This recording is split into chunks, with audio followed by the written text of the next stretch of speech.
আসসালামু আলাইকুম প্রিয় বন্ধুরা। আজকে মূলত আমি যে বিষয়টি নিয়ে কথা বলতে চাই সেটি হলো মুরগির ঘরের ভিতরের পরিষ্কার পরিচ্ছন্নতা সম্পর্কে।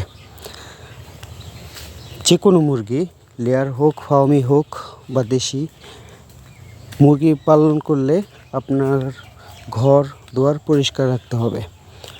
ঘর দুয়ার পরিষ্কার বলতে আমি স্পেসিফিকলি যে বিষয়টি বোঝাতে চাচ্ছি, মুরগির যে বিষটা বা লিটার যেটাই বলি না কেন, এই বর্জ্যগুলো নিয়মিত পরিষ্কার করতে হবে। আমি যেটা করি, প্রতিদিন সকালবেলা ঘুম থেকে উঠে মুরগিকে খাবার, পানি এগুলো দিয়ে তারপর লিটারটা সাফ করে ফেলি। এতে করে হয় কি, আমার পোলট্রি ফার্মে কখনোই দুর্গন্ধ হয় না, যার কারণে আমার মুরগির তেমন ঠান্ডাজনিত কোনো সমস্যা হয় না।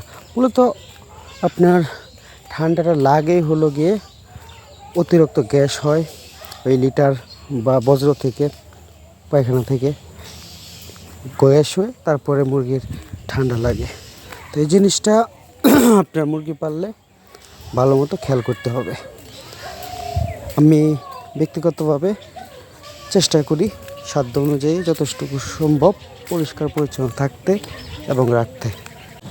পরিষ্কার পরিচ্ছন্নতার আলাদা একটা দাম আছে, আলাদা একটা ব্যাপার আছে, এটা আপনাকে মানতেই হবে।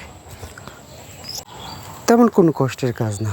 প্রতিদিন সকালবেলা আপনার বাড়িতে মোটর থাকলে মোটরের পাইপ দিয়ে ধরে দিলেন, পানির ফ্লোতেই সব কিছু ভেসে যাবে। আমি চেষ্টা করি নিয়ম মেনে এগুলো করতে, এবং এটি করে আমি আল্লাহর রহমতে বেশ সফলতা পেয়েছি।